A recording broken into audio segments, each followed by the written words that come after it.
सर्वांना जय भीम. आज छत्रपती राजर्षी शाहू महाराज यांचा स्मृती दिन आहे आणि हा स्मृती दिन 100वा स्मृती दिन आहे. त्यानिमित्त संपूर्ण देशभरामध्ये शाहू महाराजांना अभिवादन करण्यात येत आहे आणि या अभिवादनाच्या दिवशी, आजच्या स्मृती दिनाच्या दिवशी मला जो बोलण्यासाठी आज विषय दिलेला आहे तो विषय आहे छत्रपती शाहू महाराज आणि डॉक्टर बाबासाहेब आंबेडकरांचे ऋणानुबंध असा मला बोलण्यासाठी विषय दिलेला आहे. तर बाबासाहेब आंबेडकर आणि छत्रपती शाहू महाराज यांचं जे रिलेशन आहे, यांचं जे नातं आहे, या संदर्भामध्ये मी बोलणार आहे. त्या दोघांचा जो संपर्क आलेला आहे, 1918ला शाहू महाराज आणि बाबासाहेबांची पहिल्यांदा भेट झाली, ते 1922ला म्हणजे आजच्या दिवशी शाहू महाराज आपल्यातून निघून गेले. हा एक जवळपास 4 वर्षाचा कालखंड आहे.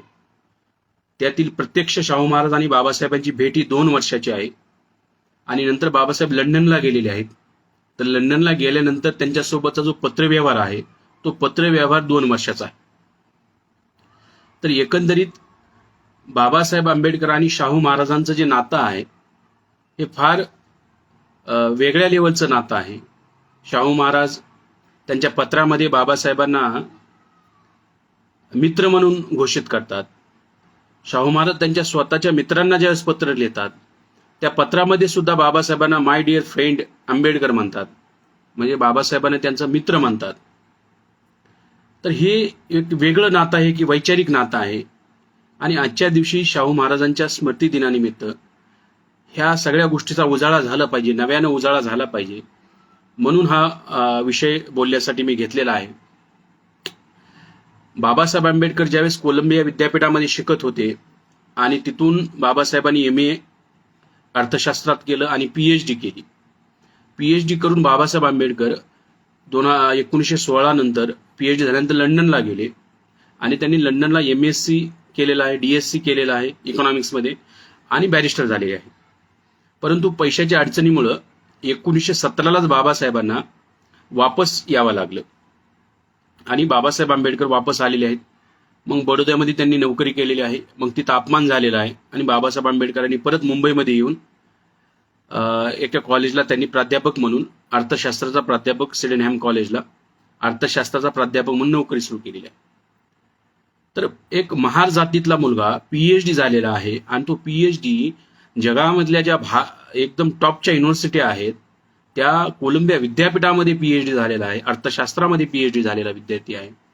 ही गोष्ट ज्यावेळेस शाहू महाराजांना समजली, ही गोष्ट पेपरला छापून आली, याची सर्वत्र चर्चा सुरू होती की महार जातीमध्ये एवढा उच्च शिक्षित तरुण आहे.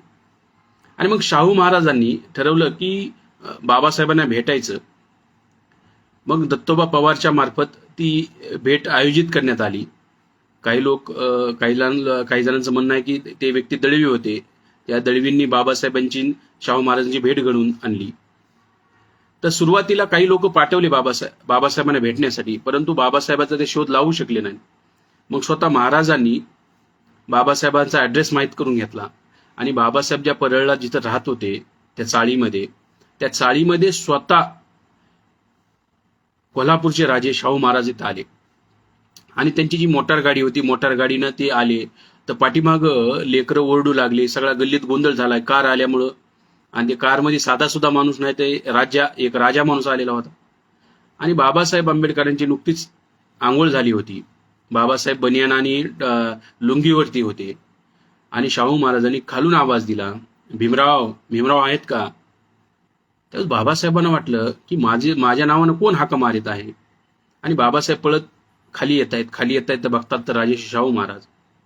आणि मग बाबासाहेबांनी म्हणले महाराजांना की जर तुम्ही मला निरोप पाठवला असता तर मी चालू असतो कोल्हापूरला, तुम्ही महाराजांनी राजांनी इथे येणे. तर शाहू महाराज म्हणाले की आम्ही तर पारंपरिक पद्धतीचे राजे आहोत, परंतु ज्ञानाचे राजे तुम्ही आहात आंबेडकर, ज्ञानाचे राजा तुम्ही आहात. आणि मग ती जी गळाभेट झाली आणि गळाभेटनंतर त्या चाळीमध्ये शाहू महाराज त्यांच्या घरी आले तिथं माता रमाईनं त्यांना चहा बनवला.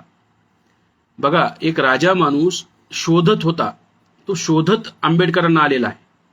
स्वतः शोधलंय शाहू महाराजांनी. राजा माणूस, राजाला गर्व नाही की मी एखाद्या महाराजा माणसाला कसं शोधू. शाहू महाराजांनी गर्व बाजूला ठेवलेला आहे. म्हणजे नेतृत्व काय असतं, जे खरं नेतृत्व असतं, खऱ्या नेतृत्वामध्ये गर्व नसतो. ज्याच्यामध्ये गर्व असतो ते नेतृत्वच नसतं. तुम्ही झाडाचं उदाहरण बघा. आंब्याचं जे झाड आहे, ज्या झाडाला फळं असतात ते वाकलेलं असतं, झुकलेलं असतं. आणि ज्या झाडाला फळं नाहीत ते झाड टाईट असतं. म्हणजे ज्याच्याकडं फळं नाहीत, ज्याच्याकडे काही घेण्याचं नसत्या गोष्टी, ते लोक टाईट राहतात. आणि जे ज्ञानरूपी असतात, ज्याच्यामध्ये खरंच नेतृत्व आहे, ते लोक झुकलेले असतात, विनम्र असतात. शाहू महाराज विनम्र आहे आणि बाबासाहेब आंबेडकरांना शोधत आलेले आहेत.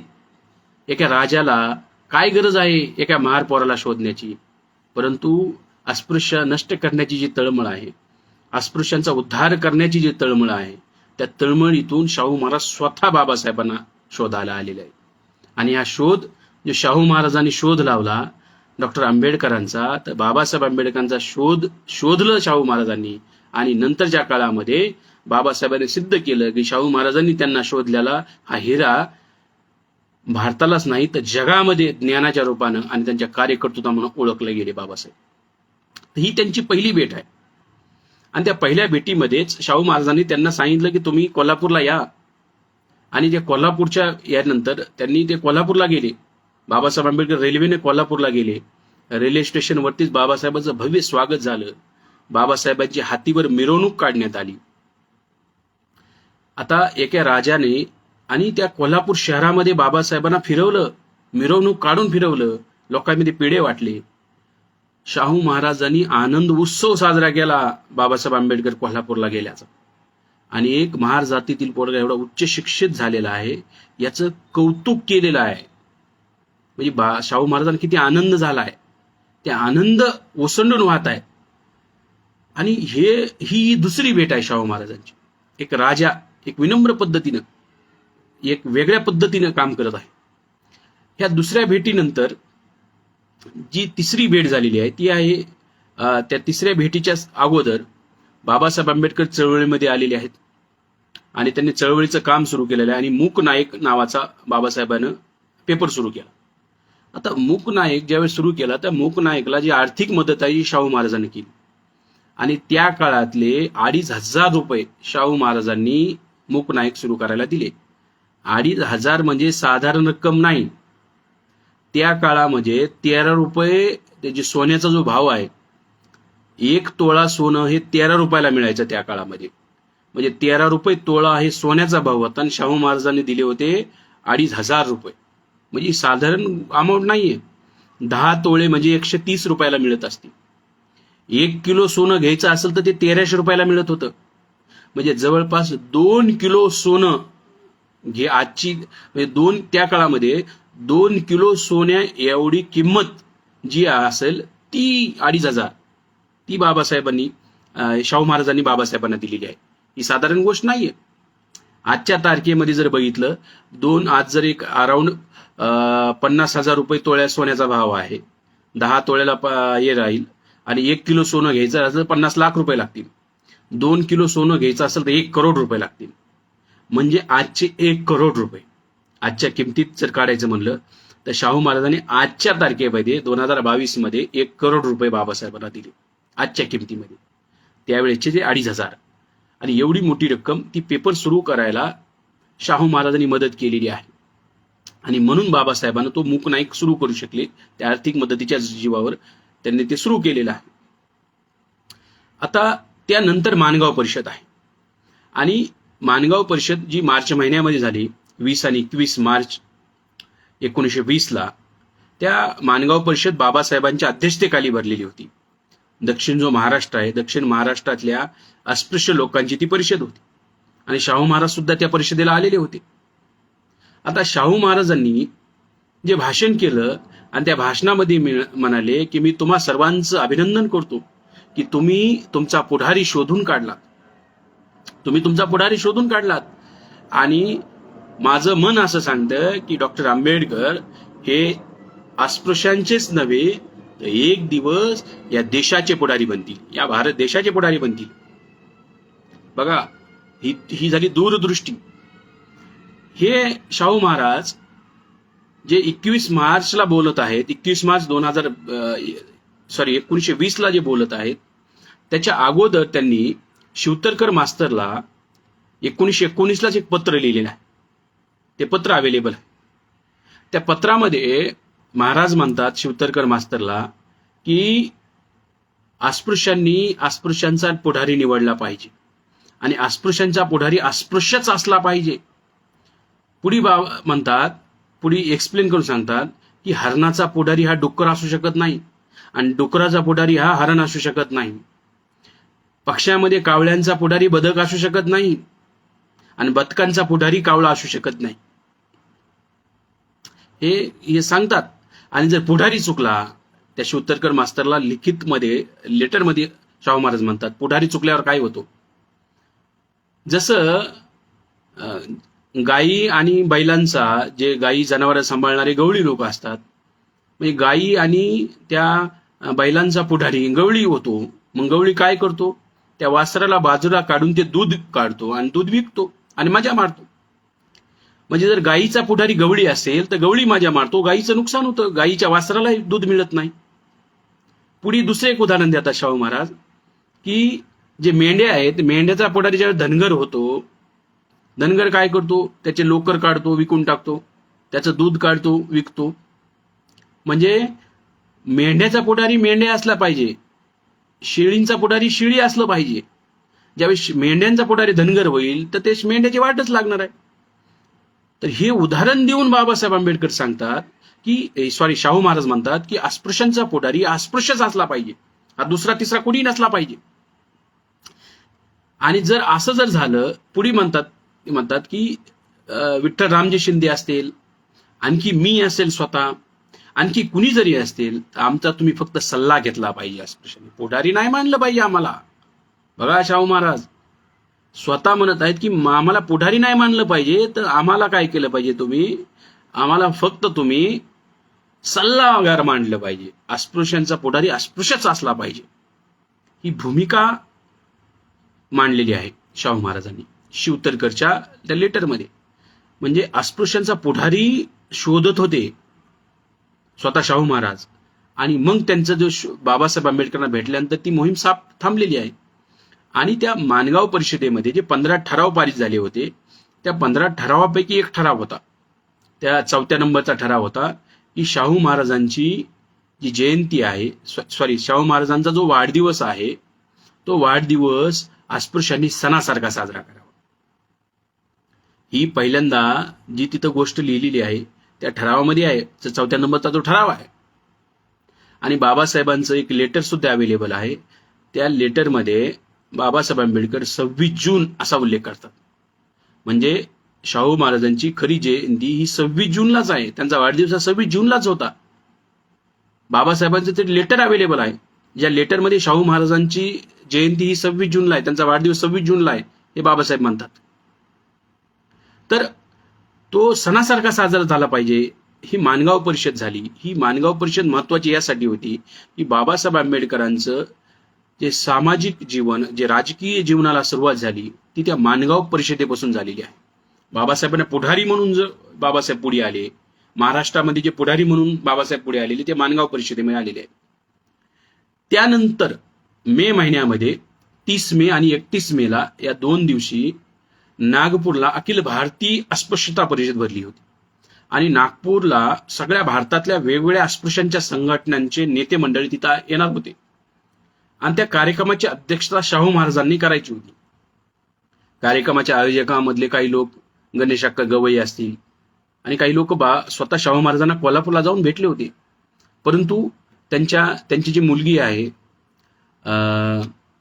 राधाबाई, जे की धरण जे बांधलेलं आहे राधानगरी, जे धरण त्यांच्या मुलीच्या नावावर त्यांनी ते बांधलेलं आहे, ज्यांना की अक्कासाहेब म्हणायचे. त्यांच्या मुलीची तब्येत खराब होती, त्यामुळे शाहू महाराज येतील का नाही एक संशयाचं वातावरण होतं. आणि हे ज्यावेळेस बाबासाहेबाला समजलं तर बाबासाहेबांनी पत्र पाठवलं शाहू महाराजांना, आणि त्या पत्रामध्ये लिहिलं की मला समजलंय की अक्कासाहेबांची तब्येत खराब आहे आणि स्वतःचं अपत्य आहे, ज्यावेळेस आजारी पडतं त्यावेळेस घराच्या बाहेर निघणं किंवा कोणत्या कार्यक्रमाला बोलवणं तुम्हाला योग्य राहणार नाही. परंतु तरी सुद्धा महाराज, तरी सुद्धा बाबासाहेब काय म्हणतात, परंतु आम्ही बी तुमचे लेकरच आहोत. बघा, जसे अक्कासाहेब तुमची मुलगी आहे, हा अस्पृश्य समाज बी तुमचाच लेकरू आहे. आम्ही तुमचे लेकरच आहोत आणि आम्ही 1000 वर्षापासून आजारी आहोत हे तुम्हाला माहित आहे. आणि हे जास्त सांगण्याची तुम्हाला गरज नाही आमचं आजारपण कसं आहे. पुढे बाबासाहेब आंबेडकर म्हणतात, जर तुम्ही त्या परिषदेला आला नाहीत तर त्या परिषदेमध्ये आमचा सत्यानाश होईल. बघा, कारण काय होतं, ती परिषदेमध्ये बाबासाहेबांच्या जे नेतृत्व आहे हे ऑल ओव्हर सगळ्या भारतातल्या अस्पृश्यांच्या ज्या नेते आहेत, अस्पृश्यांच्या संघटना आहेत, ते बाबासाहेबांचं नेतृत्व मान्य करणारी ती कार्यक्रम होता. आणि त्यामुळे त्या कार्यक्रमामध्ये शाहू महाराजांचं असणं आवश्यक होतं. शाहू महाराज शिक्कामोर्तब करणार होते की सगळ्या भारताचे नेते, अस्पृश्यांचे नेते हे डॉक्टर आंबेडकर आहेत. आणि जर शाहू महाराजच आले नाहीत तर तिथल्या आयोजकामध्येच काही गडबड होणार होती.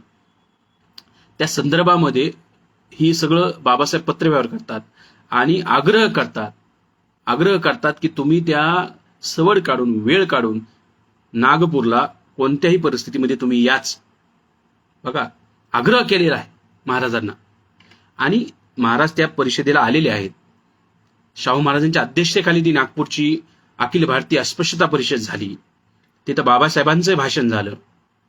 बाबासाहेबांनी जे भाषण केलं ते बाबासाहेबांवर एक गेल ऑमेटनं पुस्तक लिहिलेलं आहे. ते हिंदीमध्ये ट्रान्सलेशन त्याचं अवेलेबल आहे, डॉक्टर आंबेडकर प्रबुद्ध भारत की ओर. या पुस्तकामध्ये गेल ऑमेटनं ते त्या परिषदेचं विस्तृत वृत्तांत सांगितलेलं आहे. गेल ऑमेटचं म्हणणं आहे की बाबासाहेबांनी त्या परिषदेमध्ये भाषण केलं आणि भाषण करताना त्यांनी विठ्ठल रामजी शिंदेवर टीका केली आणि अस्पृश्यांचे खरे उद्धारक हे शाहू महाराजच आहेत असं ठामपणे मांडलं. आता बघा की ती जी परिषद आहे अखिल भारतीय अस्पृश्यता परिषद 1920ची मे महिन्यातली, त्या परिषदेमध्ये बाबासाहेब आंबेडकर विठ्ठलरामजी शिंदेवर टीका करतायत आणि शाहू महाराजांना आपला उद्धारक घोषित करतायत. ह्याच्या मागचं जर गणित जर बघितलं तर वैचारिक भूमिका जर बघितली, शाहू महाराज हे जातीनं मराठा कुणबी, विठ्ठलरामजी शिंदे जातीनं मराठा कुणबी होते. शाहू महाराजांनी अस्पृश्यांच्यासाठी शाळा सुरू केल्या. विठ्ठलरामजी शिंदेनं सुद्धा अस्पृश्यांसाठी शाळा सुरू केल्या होत्या. शाहू महाराजांनी अस्पृश्य मुलांसाठी बोर्डिंग चालू केल्या. विठ्ठलरामजी शिंदेने सुद्धा अस्पृश्यांच्या मुलांसाठी बोर्डिंग चालू केल्या होत्या. शाहू महाराज अस्पृश्यांच्या घरी जाऊन बसायचे, तिथं जेवण करायचे. विठ्ठलरामजी शिंदे सुद्धा अस्पृश्यांच्या घरी जाऊन बसायचा, जेवण करायचा. शाहू महाराज अस्पृश्यांच्या मुलांना कडेवर घ्यायचे. विठ्ठलरामजी शिंदे सुद्धा अस्पृश्यांच्या मुलांसाठी कडेवर घेत होता. आता बघा, दोघांच्या करणी आणि कथनीमध्ये काहीच अंतर नाही, दोघं एकच करतायत. तरी सुद्धा बाबासाहेबांनी विठ्ठलरामजी शिंदेवर टीका केली. ह्याचं कारण काय होतं? ह्याचं कारण हे होतं की विठ्ठलरामजी शिंदे जे त्यांना स्वतःला ज्यांना प्रेरणा पुरुष मानायचे ते होते रानाडे, जे काँग्रेसचे संस्थापक आहेत रानाडे. त्या न्यायमूर्ती रानाडेला ते आपलं प्रेरणास्त्रोत मानायचे. स्वतः ते फुल टाइम ऍक्टिव्हिस्ट होते प्रार्थना समाजाचे, रानाडेसाठी काम करायचे. त्यामुळे बाबासाहेबांना माहित होतं काही जरी झालं तरी विठ्ठलरामजी शिंदे तेच काम करणार आहेत जे काम रानाडेला आणि काँग्रेसला अपेक्षित आहे, कारण त्यांची प्रेरणा रानाडे आहे आणि शाहू महाराजची प्रेरणा ज्योतिबा फुले आहे. त्यामुळे काही जरी झालं तरी शाहू महाराज तेच काम करतील जे ज्योतिबा फुलेंना अपेक्षित आहे. हा दोघांमधला मूलभूत फरक आहे, प्रेरणेमधला फरक आहे. शाहू महाराजांची प्रेरणा ज्योतिबा फुले आहेत तर विठ्ठलरामजी शिंदेची प्रेरणा रानाडे आहेत. त्यामुळं कोण काय बोलतंय, कोण काय करतंय, कोण त्याग काय करतंय, कोण भाषण काय करतंय यापेक्षाही महत्वाचं राहतंय त्याच्या मागे त्यांची प्रेरणा काय. प्रेरणा ठरविते. जर तुम्ही बघा, आज RSSचे लोक, RSSचा देशावर कब्जा आहे. वेल एज्युकेटेड लोक RSSचे नोकऱ्या सोडून फुल टायमर बनतात, आदिवासी एरियामध्ये जाऊन काम करतात. RSSचे फुल टायमर IIT IIM चे विद्यार्थी असताना ते नोकरी सोडून ते सगळं शिक्षण झाल्यावर, एवढं उच्च शिक्षण झाल्यावर काय त्यांचा त्याग नाही का? त्याग आहे, परंतु त्या त्यागामागची जी प्रेरणा आहे ती प्रेरणा चुकीची आहे. ती प्रेरणा आहे ब्राह्मणांचं वर्चस्व निर्माण करणे. त्यामुळे माणूस बोलतो काय, माणूस करतो काय, कृतीपेक्षाही त्याच्या मागं त्याची प्रेरणा काय, त्याच्या मागे त्याचा उद्देश काय हे ओळखलं पाहिजे. कारण उद्देश ठरवतो त्याच्या मागच्या कृतीचं कारण. तर बाबासाहेब आंबेडकरांनी ही विठ्ठल रामजी शिंदेवर टीका केली, कारण विठ्ठल रामजी शिंदेची प्रेरणा रानाडी आहे. आणि हे नंतरच्या काळामध्ये हे सिद्ध झालेले आहे. कारण साऊथ बोरो कमिटी जी आली होती, त्या साऊथ बोरो कमिटीला जे बाबासाहेबांनी मेमोरंडम दिलं होतं, त्यामध्ये सुद्धा विठ्ठल रामजी शिंदेची भूमिका बाबासाहेबांना पटलेली नाही. बाबासाहेबांचं म्हणणं होतं अस्पृश्यांचा प्रतिनिधी अस्पृश्य लोकांनीच निवडला पाहिजे आणि तो अस्पृश्यच असला पाहिजे. तर विठ्ठल रामजी शिंदेचं म्हणणं होतं की अस्पृश्यांचा प्रतिनिधी तर असला पाहिजे, अस्पृश्यांना आरक्षणही असलं पाहिजे, पण अस्पृश्यांचा प्रतिनिधी अस्पृश्यच असावा अशी काय अट नसावी. म्हणजे शेळ्यांचा प्रतिनिधी शिळीच असावं असं काय अट नसावं. लांडगा बी असलं तरी जमल. मेंढ्यांचा म्हणजे ही हरणांचा जो प्रतिनिधी आहे हरिण नसावं, वाघ असला तरी जमन असं म्हणायचे विठ्ठल रामजी शिंदे. आणि म्हणून बाबासाहेबांनी साऊथ बोरो कमिटीच्या दरम्यान बी दोघांमध्ये खडाजंगी झालेली आहे विठ्ठल रामजी शिंदेमध्ये. आता नंतरच्या काळात जर तुम्ही इतिहास बघितला, 1935ला जे ब्राह्मणेतर चळवळीचे जे नेते आहेत जेधे, हे जेधे नंतर काँग्रेसमध्ये सहभागी झाले आणि त्यांना सहभागी करून घेणारे हे विठ्ठल रामजी शिंदे होते. विठ्ठल रामजी शिंदेने कन्व्हिन्स केलं आणि जी ब्राह्मणेतर चळवळ आहे ही ब्राह्मणेतर चळवळ काँग्रेसमध्ये विलीन झाली. त्यामुळे नंतर बाबासाहेब आंबेडकरांनी ब्राह्मणेतर चळवळ टीका करून म्हणलेला आहे, ज्योतिबा फुलेंचा वारसदार मी एकटाच उरलेलो आहे, मी एकटाच ज्योतिबा फुलेंचा वारस आहे, बाकीचे ज्योतिबा फुलेंचे वारस सगळे काँग्रेसमध्ये सामील झालेले आहे. म्हणजे 1920ला जे बाबासाहेबांचं शाहू महाराजांच्या समोर जे भाषण आहे, जे विजन आहे, ते 15 वर्षानंतर महाराष्ट्राला कळालं की विठ्ठल रामजी शिंदेने ती सगळी मुवमेंटच काँग्रेसमध्ये विलीन केली. म्हणजे बाबासाहेबांना दूरदृष्टी होती. बघा, नेतृत्वाचा जो गुण असतो दूरदृष्टी. जसं शाहू महाराजांनी बाबासाहेबांना लीडर घोषित केलं, हे देशाचे लीडर बनतील, ही आहे दूरदृष्टी. नेतृत्वामध्ये दूरदृष्टी असते. सेम बाबासाहेबांमध्ये दूरदृष्टी होती की शाहू महाराजच आमचे उद्धारकर्ते आहेत. आज ह्या सगळ्या गोष्टीला 100 वर्ष होऊन गेलेत. विठ्ठल रामजी शिंदेचं नामोनिशान मिटत आहे आणि शाहू महाराजांचा जयंती उत्सव असेल, शाहू महाराजांचा स्मृती दिन असेल, त्यानिमित्त लोक त्यांना हजारो करोडो लोक त्यांची आठवण काढतात, त्यांना आदरांजली वाहतात. ही शाहू महाराजांचा रिलेव्हन्स आहे आज बी, जो की बाबासाहेबांनी त्या परिषदेमध्ये बोलून दाखवलेला. तर ही महत्वपूर्ण गोष्ट आहे अखिल भारतीय अस्पृश्यता परिषद. त्यानंतर बाबासाहेबांना लंडनला जे उर्वरित शिक्षण घेण्यासाठी त्यांना ते जावं लागत आहे. त्या दरम्यान परत शाहू महाराजांची बाबासाहेबांची भेट झालेली आहे आणि त्या भेटीमध्ये शाहू महाराज म्हणतायत रमाईला की ही माझी लहान बहीण आहे. बघा, ही माझी लहान बहीण आहे आणि माझ्या बहिणीला तुम्ही ज्यावेळेस लंडनला जाल तर मी माझ्या बहिणीला कोल्हापूरला घेऊन जातो. रमाईला शाहू महाराजांनी बहीण मानलेला. हे आहे नातं, हे आहेत ऋणानुबंध, हे आहेत प्रेमाचे संबंध. आणि स्वतः शाहू महाराजांच्या ज्या मिसेस आहेत त्या सुद्धा बाबासाहेबांना आपला भाऊ म्हणत, दादा म्हणत, बाबासाहेब आंबेडकरांना त्या दादा म्हणत. आणि शाहू महाराजांचा जो मुलगा आहे युवराज राजाराम बाबासाहेबांना मामा म्हणत असे. म्हणजे प्रत्यक्ष भेटल्यावर राजाराम बाबासाहेबांना मामा म्हणत असेल. हे सगळे घरोब्याचे एकदम फॅमिली रिलेशन होते शाहू महाराज आणि बाबासाहेबांचे. आणि मग बाबासाहेब म्हणाले की नाही महाराज, मी त्यांची व्यवस्था केलेली आहे, तुम्हाला काही त्रास होणार नाही किंवा त्याची काळजी करू नका, मी त्यांची इथे सगळी मुंबईमध्ये व्यवस्था केलेली आहे. आणि मग बाबासाहेब आंबेडकर ती लंडनला गेलेले आहेत. लंडनला बॅरिस्टरचं शिक्षण घेत आहेत. MSc आणि DScचं शिक्षण त्यांनी तिथे घेतलेलं आहे. आणि त्या दरम्यान मग दोघांचा तो पत्रव्यवहार आहे, शाहू महाराज आणि बाबासाहेबांचा पत्रव्यवहार आहे. एक पत्र आहे ज्या पत्रामध्ये शाहू महाराज बाबासाहेबांना म्हणतात की टिळकांनी त्यांच्या भाषणामध्ये महार जातीबद्दल अपशब्द वापरलेला आहे की महार जातीचे लोक हे क्रिमिनल ट्राईबचे लोक आहेत, हे गुन्हेगारी जातीचे लोक आहेत. तर या संदर्भामध्ये यांच्यावर काय केस दाखल करता येईल का?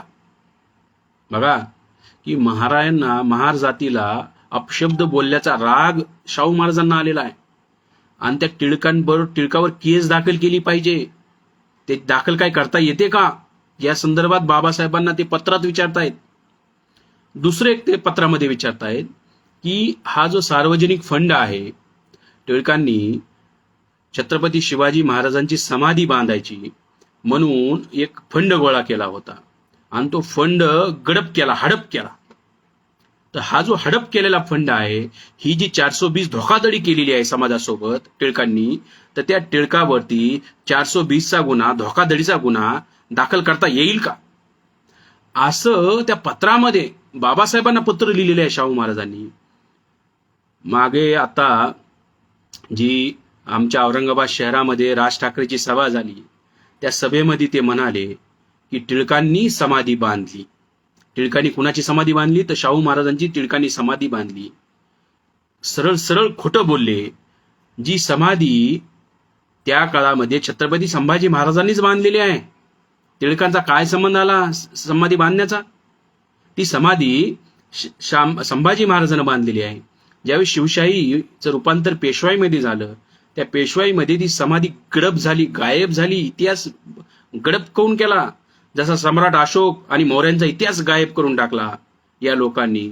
नंतर 1837ला ज्यावेळेस अशोकाचा शिलालेख वाचण्यामध्ये जेम्स प्रिन्सेप यशस्वी झाला, त्याच्यानंतर सम्राट अशोक या जगाला कळाला, त्याच्यानंतर चंद्रगुप्त मौर्य या जगाला कळाला. त्याच दृष्टीनं स्वतः शिवाजी महाराजांची समाधी गायब झाली होती, ती शोधून काढण्याचं काम पहिल्यांदा जर कोणी केलं असेल तर ते ज्योतिबा फुलेनं केलेलं आहे. आणि ज्योतिबा फुलेनं फक्त समाधी शोधली नाही, तर त्यांनी ज्योतिबा फुलेंनी शिवाजी महाराजावरती एक पोवाडा लिहिलेला आहे.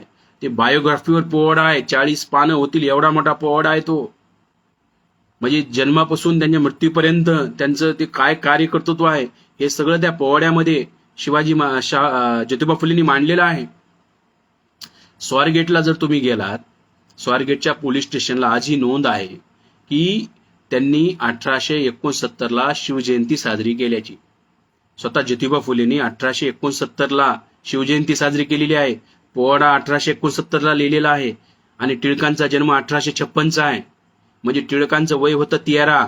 ज्यावेळी शिवजयंती ज्योतिबा फुले साजरी करत होते त्यावेळेस टिळकांचं वय फक्त 13 वर्षाचे होते. त्यांचं नाव होतं बाळ गंगाधर, आणि खरंच ते बाळच होते त्या काळामध्ये. 13 वर्षाच्या पोराला कायम कळणार आहे. ज्या वेळेस त्यांनी ती सगळी समाधी शोधून काढलेली होती, ज्यावेळेस त्यांनी पोवाडा लिहिलेला आहे, जयंती साजरी केलेली आहे ज्योतिबा फुलेंनी. राज ठाकरे चुकीचा इतिहास सांगत आहेत. स्वतः टिळक सुद्धा म्हणत असतील, त्यांनी जे फेमस वाक्य आहे, मी शेंगा खाल्ल्या नाही, मी टरफलं उचलणार नाही. सध्या फेसबुकवर एक पोस्ट फिरत आहे की मी समाधी बांधली नाही, मी शिव्या खाणार नाही. तर टिळकांनी जी समाधी बांधलीच नाही त्याचा काही संबंध नसताना सुद्धा हे खोटा इतिहास लोक जाणीवपूर्वक सांगतात. तर असो, जो मूळ मुद्दा आहे तो मुद्दा आहे की टिळकांच्या संदर्भामध्ये ती क्रिमिनल केस दाखल करता येईल का, असा तो उल्लेख केलेला आहे.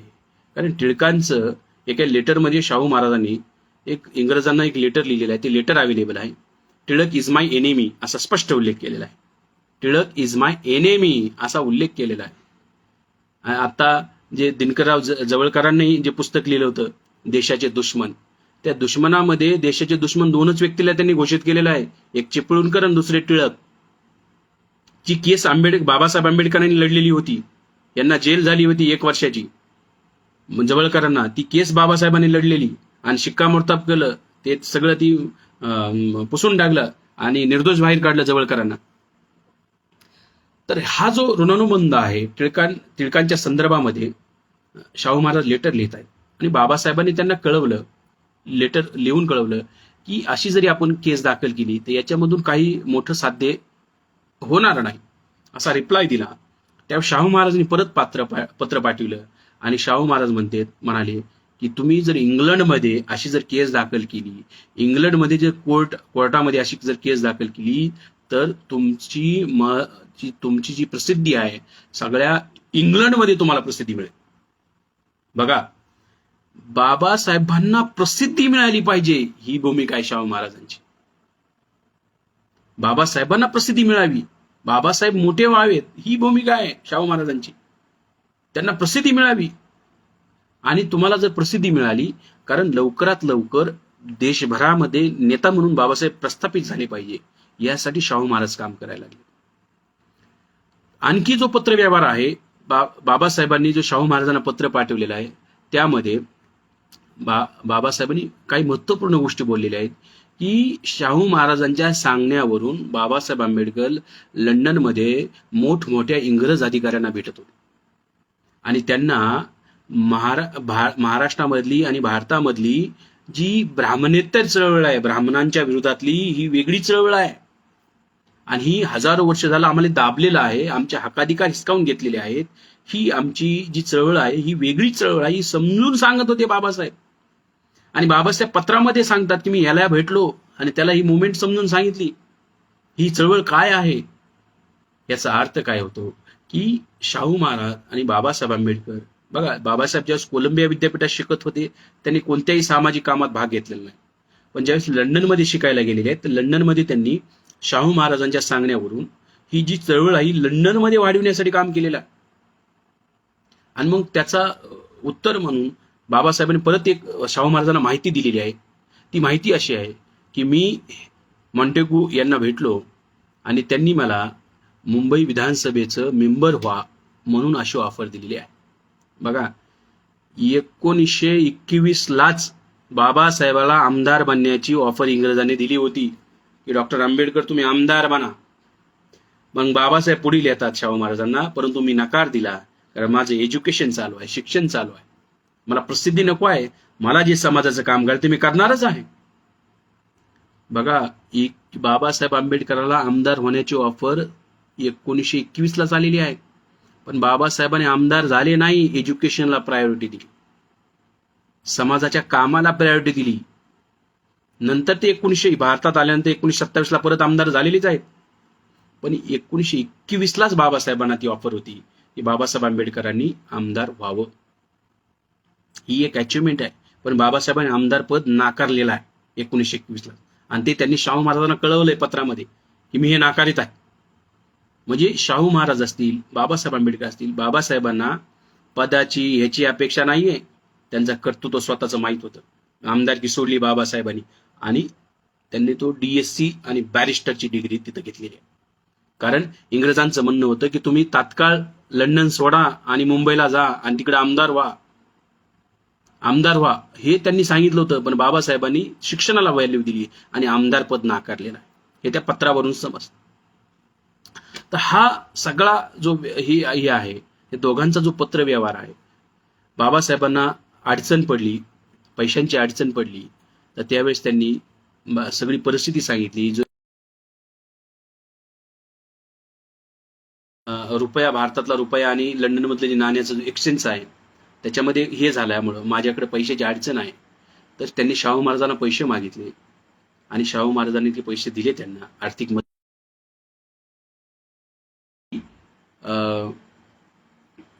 मला हे लोन म्हणून द्या वाटलं तर, आणि मी भारतात आल्यानंतर इंटरेस्ट सकट ती परत करेल. तर हे त्यांनी पैसे दिले, त्यांनी ती आर्थिक मदत केली. याचा पुरावा हे आहे की नंतर 1923ला बाबासाहेब ज्यावेळेस लंडनहून आलेले आहेत, तर शाहू महाराज नव्हते त्यावेळेस, शाहू महाराज आपल्यातून निघून गेले होते आणि एक सरदेसाई नावाच्या व्यक्तीला त्यांनी पत्र पाठवलेलं आहे आणि त्या पत्रामध्ये ते म्हणतात की जर मला पैशाची अडचण आहे, माझं घरदार भागवण्यासाठी मला फार अडचणीला हे करावं, मी बॅरिस्टर झालेलो आहे आणि एक महाराजा माणूस, अस्पृश्य माणूस बॅरिस्टर झाल्यामुळे काय आम्हाला संघर्ष करावा लागतो हे त्यांना मित्राला सांगतात. आणि पुढे म्हणतात की जर शाहू महाराज जर जिवंत असते तर कदाचित माझ्यावर हे अडचणीच आल्या नसत्या, कारण त्यांना माहित होतं की जर शाहू महाराज असते तर त्यांनी आर्थिक मदतच केली असती. हे नंतरच्या काळामध्ये हे बोलतायत. त्यामुळे विद्यार्थी दशेमध्ये मूकनायक असेल, शाहू महाराजांनी 2,500 रुपये त्या काळातले दिले. जे अखिल भारतीय अस्पृश्यता परिषद भरली नागपूरला, तिथं शाहू महाराजांनी 500 रुपये दिले. नंतर बाबासाहेबांना 200 पाऊंड पाठवले, त्यांनी मदत म्हणून पाठवले. तर हे सगळं हे आहे. आणि अशा काळातच 16 फेब्रुवारी 1922ला दिल्लीमध्ये अखिल भारतीय अस्पृश्यांची 3री परिषद भरली. बघा 1920ला जी परिषद भरली, जी बाबासाहेब होते, ज्याचे अध्यक्ष शाहू महाराज होते, मग 21ला 2री झाली असेल आणि 22ला 16 फेब्रुवारी 1922ला 3री परिषद झाली. ज्या परिषदेला ही दिल्लीला परिषद झाली आणि तिथं स्वतः शाहू महाराज गेले. शाहू महाराजांनी अध्यक्षीय भाषण केलं आणि भाषण करताना शाहू महाराज म्हणाले की मला या ठिकाणी जो तुम्ही मान दिलेला आहात, बहुमान दिलेला आहात, माझा जो आदर केलेला आहात, सत्कार केलेला आहे, याचे खरे वाटेकरी, याचे खरे हे जे असतील तर ते डॉक्टर आंबेडकर आहे. परंतु आंबेडकर लंडनला उच्च शिक्षण घेण्यासाठी गेलेले आहेत आणि त्यांच्या मनात तिथं सुद्धा अस्पृश्यांचा उद्धार करण्याची तळमळ आहे. बघा, शाहू महाराज बाबासाहेबांच्या अब्सेंटीमध्ये सुद्धा, बाबासाहेब लंडनला शिकत आहेत आणि ते दिल्लीच्या कार्यक्रमामध्ये बाबासाहेबाबद्दल बोलत आहेत आणि बाबासाहेबांवर भाषण करून म्हणत आहेत की हे जो मला तुम्ही आदर दिलात, हे अध्यक्षस्थान खरं तर आंबेडकरला मिळायला पाहिजे होतं. ते त्यांचे दावेदार आहेत आणि तेच तुम्हाला अस्पृश्यांचे भारताचे पुढारी आहेत. बघा, अखिल भारतीय अस्पृश्यते परिषदेमध्ये ते बाबासाहेबांना प्रस्थापित करत आहे. तर हे जे नातं आहे हे वेगळ्या लेवलचं नातं आहे. आणि त्यानंतरच्या काळामध्ये शाहू महाराजांचं आजच्या दिवशी 6 मेला 1922 निधन झालं आणि ते आपल्यातून निघून गेले. याला आज 100 वर्ष पूर्ण होत आहे. आणि ही गोष्ट ज्यावेळेस पेपरमध्ये बाबासाहेबांना लंडनला कळाली, बाबासाहेबांना अति दुःख झालं आणि दुःख झाल्यानंतर त्यांनी एक लेटर लिहिलं शाहू महाराजांच्या मुलाला, युवराज राजाराम यांना लेटर लिहिलं आणि लेटर लिहून त्यांनी ते सगळं त्यांचं दुःख त्या पत्रामध्ये व्यक्त केलं. आणि शाहू महाराज गेल्याचं सर्वात जास्त दुःख बाबासाहेबांना झालं, कारण शाहू महाराज जर असते, आणखी काही काळ जगले असते. शाहू महाराजांना अवघ 48 वर्ष लाभलेलं आहे आणि 48व्या वर्षातच ते निघून गेले. जर आणखी एक 10-15 वर्ष जर लाभले असते तर बाबासाहेबाला नंतरच्या काळामध्ये जो पुणे कराराच्या दरम्यान संघर्ष करावा लागला, मला वाटतं की तो तसं करावा लागला नसता, कारण त्यांच्या मागं भरभक्कम शाहू महाराज उभा राहिले असते. आणि शाहू महाराज असते तर कोणत्या गांधीची अवकात नव्हती की बाबासाहेबांच्या विरोधामध्ये येरवाड्यात जाऊन उपोषण करण्याची. शाहू महाराज नसल्यामुळे बाबासाहेब एकाकी पडले आहेत आणि एकाकी मग हे सगळ्या शत्रू बाबासाहेब तुटून पडले आणि बाबासाहेबांनी मग त्यांच्या आयुष्यात एकाकी ती झुंज दिलेली आहे. ती नंतरचा तो बाबासाहेबांचा सगळा प्रवास आहे. पण शाहू महाराजां आणि बाबासाहेब आंबेडकरांचं हे जे नातं आहे, त्यामुळं माणगाव परिषदेमध्ये सुद्धा तो ठराव होता आणि नंतर जी 1920ची अखिल भारतीय अस्पृश्यता परिषद झाली नागपूरला, तिथे सुद्धा ठराव पारित केला होता की शाहू महाराजांचा वाढदिवस सणासारखा साजरा केला. आणि बाबासाहेब आंबेडकर लंडनहून वापस आल्यानंतर मग कोल्हापूरला गेलेले आहेत.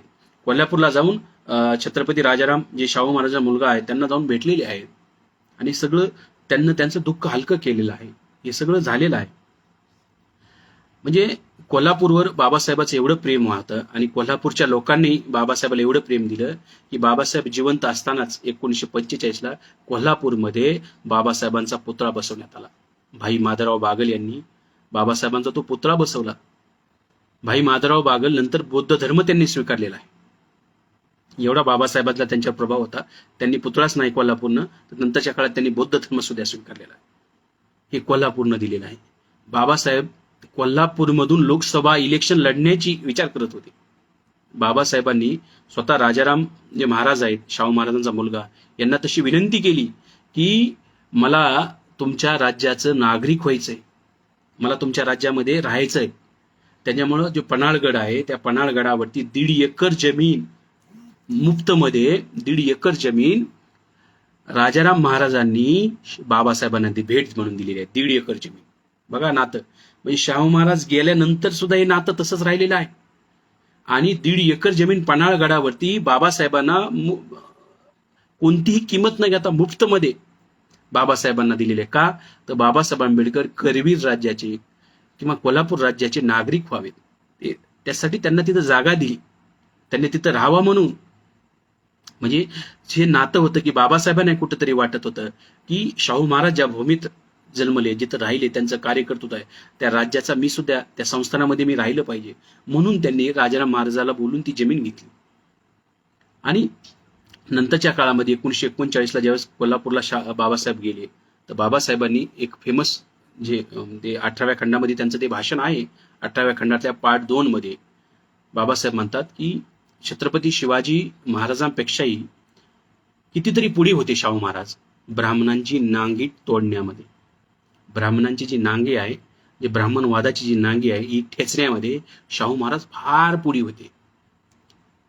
तर हे सुद्धा आपण समजून घेतलं पाहिजे. छत्रपती शिवाजी महाराजांचे वारसदार आहेत शाहू महाराज. आणि नंतरच्या काळामध्ये शाहू महाराजांना जे विजन आहे, अस्पृश्यांच्यासाठी नाही, दलितांसाठीच नव्हे तर भटक्यामुक्तांसाठी काम केलं, आदिवासींसाठी काम केलं, मुस्लिमांसाठी काम केलं, लिंगायत लोकांसाठी काम केलं, मराठा लोकांसाठी काम केलं. संपूर्ण मानव मुक्तीसाठी त्यांनी ते काम केलेलं आहे. त्यामुळे खऱ्या अर्थानं लोकांनी त्यांना उपाधी दिलेली आहे, राजर्षी ही उपाधी दिलेली आहे. आणि शाहू महाराजांचं एक लेटर आहे, ज्या लेटरमध्ये प्रति बाबासाहेबांना ते लेटर आहे आणि त्याचा उल्लेख स्टार्टलाच ते अर्धवट लेटर अवेलेबल आहे. हे जे शाहू महाराजांचं हे समग्र गौरवग्रंथ जो महाराष्ट्र सरकारनं पब्लिश केलेला आहे, याच्यामध्ये ते तुम्हाला वाचायला मिळेल. राजेश शाहू गौरव ग्रंथ हा महाराष्ट्र सरकारनं पब्लिश केलेला आहे. फार मोठा आहे, 1400-1500 पानाचा. आणि त्याच्यामध्ये हे पत्र अवेलेबल आहे, ज्या पत्रामध्ये शाहू महाराज बाबासाहेबांना म्हणतात प्रति लोकमान्य आंबेडकर. बाबासाहेबांना लोकमान्य पदवी ही शाहू महाराजांनी दिलेली आहे आणि त्याचा पुरावा या ग्रंथामध्ये आहे. राजेश शाहू गौरव ग्रंथ हा महाराष्ट्र सरकारने पब्लिश केलेला आहे. लोकमान्य ही पदवी स्वतः शाहू महाराजांनी बाबासाहेबांना दिलेली आहे. तरी सुद्धा टिळकांना लोक लोकमान्य म्हणतात. टिळकांना कुणीही पुरावा दाखवून दाखवावा की टिळकांना लोकमान्य दिल्याचा काही पुरावा असेल तर आम्ही पुरावा देतो की बाबासाहेब आंबेडकरांना लोकमान्य ही पदवी शाहू महाराजांनी दिली. ते लेटर आमच्याकडे अवेलेबल आहे आणि ते लेटर महाराष्ट्र सरकारनं छापलेलं आहे या ग्रंथामध्ये. त्यामुळे महाराष्ट्र सरकारनं जे छापलेला ग्रंथ आहे त्याच्यामध्ये हे लेटर अवेलेबल आहे की बाबासाहेब आंबेडकरांना लोकमान्य पदवी देण्यात आलेली आहे. परंतु त्यांना टिळकांना कुणी लोकमान्य पदवी दिली याचा कुठेही उल्लेख नाही. याचा कुठेही उल्लेख तुम्हाला सापडणार नाही. आणि टिळकांच्या भक्तांनी अन्वयांनी तो सादर करावा पुरावा की टिळकांना कुणी लोकमान्य पदवी दिली. आम्ही बाबासाहेबांना शाहू महाराजांनी हे दिली याचा पुरावा सादर करू. तर आजच्या दिनी एक शेवटचे 2 ते 3 मिनिट बोलेल आणि थांबेल की शाहू महाराज आणि बाबासाहेब आंबेडकरांचे हे जे नातं आहे, हे शाहू महाराज बाबासाहेबांना मित्र समजायचे. तर बाबासाहेब आंबेडकर शाहू महाराजांना एक घरगुती त्यांचं एक नातं झालेलं होतं. रमाईला शाहू महाराज बहीण मानायचे. शाहू महाराजांचा मुलगा बाबासाहेबाला मामा म्हणायचा. म्हणजे एकदम घरगुती रिलेशन झालं होतं. आणि हे जे ऋणानुबंध आहेत, हे ऋणानुबंध चळवळीमध्ये असले पाहिजे. हे आजच्या तारखेमध्ये असण्याची गरज आहे. माणगाव परिषदेमध्ये शाहू महाराज आणि बाबासाहेब आंबेडकर सोबत आलेले आहेत. आत्ताच एक अशात एक कार्यक्रम झाला, ज्या कार्यक्रमामध्ये शाहू महाराजांचे वंशज आताचे जे संभाजीराव महाराज आहेत ते आणि बाबासाहेब आंबेडकरांचे वंशज बाळासाहेब आंबेडकर एका कार्यक्रमात सोबत आलेले आहे. ही एक 100 वर्षानंतर एक घटना घडत आहे. तर मी म्हणतो की गावागावात झालं पाहिजे. आणि महार लोक आणि मराठा लोक, आताचे बौद्ध म्हणजे पूर्वाश्रमीचे महार आणि मराठा लोक, जशी माणगाव परिषद झाली अशा परिषदा गावोगावी झाल्या पाहिजेत. आणि महार आणि मराठा लोकांनी एकत्र येऊन ह्या परिषदा घेतल्या पाहिजे. ही खरी शाहू महाराजांना आदरांजली ठरेल. कारण शाहू महाराजांचा विचार आजही तुम्ही घ्या. मी आमच्या औरंगाबादच्या अभिवादन करायला आम्ही ज्यावेळेस गेलो, तर आजही शाहू महाराजांना दलितांनी म्हणा आंबेडकरवादी लोकांनी स्वीकारलेला आहे. परंतु ज्या प्रमाणामध्ये ओबीसी मराठा समाजाने स्वीकारायला पाहिजे होतं, 100 वर्ष होऊन गेलेले आहेत. आणखी जागृती होण्याची आवश्यकता आहे. कारण शाहू महाराज महाराष्ट्रामध्ये म्हणजे महाराष्ट्र सरकारनं 2003ला पहिल्यांदा, 2002ला पहिल्यांदा शाहू जयंती साजरी केलेली आहे महाराष्ट्र सरकारनं. विलासराव देशमुख मुख्यमंत्री होते. कारण कांशीरामजी उत्तर प्रदेशामधून सगळं मंत्रिमंडळ घेऊन कोल्हापूरला आले होते. मायावती त्यावेळेस मुख्यमंत्री होत्या आणि ते सगळं मंत्रिमंडळ आलं होतं. उत्तर प्रदेशचं मंत्रिमंडळ शाहू महाराजांची जयंती साजरी करायला आलेलं आहे. जे आरक्षणाची 100 वर्ष झालेले होते, त्या निमित्त कांशीरामजी आलेले होते. त्याच्यामुळे रातोरात त्यांना आदेश काढावा लागला आणि रातोरात आदेश काढून सगळ्या सरकारी कार्यालयामध्ये, सरकारी शाळांमध्ये शाहू जयंती साजरा करायचा आदेश काढला विलासराव देशमुखांनी. माझ्या गावचं उदाहरण सांगतो. कित्येक कार्यकर्त्यांना तुम्ही जुन्या लोकांना विचारा, ही 2002ची घटना आहे. त्यावेळेस शाहू महाराजांचं ते 26 जुलैला साजरी करायचे. नंतर तो 26 जून हा दुरुस्त होऊन आलाय ही तारीख. तर त्या दिवशी सगळे आमच्या शाळेतला जो शिक्षक आहे, शाहू जयंती साजरी करायची म्हणून गावात तिथं त्यांची चर्चा झाली की आम्हाला फोटो पाहिजे. मग शाहू महाराजचा फोटो कुठे मिळेल? तर तो जिल्हा परिषदचा शिक्षक जो आहे तो थेट मारवाड्यात आला आणि त्याला वाटलं की मारवाड्यात फोटो मिळेल आणि तो खरंच मिळाला. आमच्या घरी तो शाहू महाराजांचा फोटो अवेलेबल होता. सांगायचा उद्देश हा आहे की गावोगावी ज्यावेळी शाहू जयंती साजरी करायचं सरकारनं ठरवलं, सरकारी कार्यालयामध्ये शाहू महाराजांचे फोटो नव्हते त्यावेळेस. त्यामुळं शाहू महाराज कुठे आहेत हे शोधण्यासाठी सगळे सरकारी अधिकारी, सरकारी कर्मचारी मारवाड्यात, बौद्धवाड्यात फिरत होते. आणि बौद्धवाड्यात त्यांना शाहू महाराज दिसत होते. कारण शाहू महाराजांचे फोटो हे आजही बौद्धांच्या घरी, आंबेडकरवाद्यांच्या घरी थाटात उभा असतात. परंतु तेच जरी केलं तरी हे माहीत नाही, आणखी मराठा समाजाचं अज्ञान आहे की त्यांना शाहू महाराज मराठा आहेत हेच माहीत नाही. काय कित्येक लोकांना, 70% लोकांना ते माहीतच नाही की शाहू महाराज मराठा जातीचे आहेत. आणि शाहू महाराज छत्रपती शिवाजी महाराजांचे वंशज आहेत, त्यांच्या घरातले आहेत, ते त्यांच्या राजगादीचे वारस आहेत. हे सगळं अज्ञान आहे. हे येणाऱ्या काळात आपल्याला अज्ञान दूर करावं लागेल. आणि शाहू महाराजांचं बाकीचंही भरपूर सारं काम आहे, हे लोकांमध्ये घेऊन जावं लागेल. हे घेऊन गेलो तरच खऱ्या अर्थानं, आता 26 जून येत आहे, या 26 जूनला जे बाबासाहेब आंबेडकर जसं म्हणालेले आहेत की शाहू महाराजांची जयंती सणासारखी साजरी करा, हा तसा ठराव बी झालेला आहे. तो ठराव आपण आचरणात आणूयात आणि येणाऱ्या 26 जूनला खऱ्या अर्थानं महाराष्ट्रामध्ये गावोगावी आणि गल्लोगल्ली आपण शाहू महाराजांची जयंती सणासासरीच साजरी करूयात. कारण शाहू महाराजांचे आपल्या फार मोठे उपकार आहेत. आणि आजच्या दिवशी त्यांचा 100वा स्मृती दिन आहे. त्यानिमित्त त्यांना विनम्र अभिवादन करून मी येथेच थांबतो. जय भीम, जय शाहू.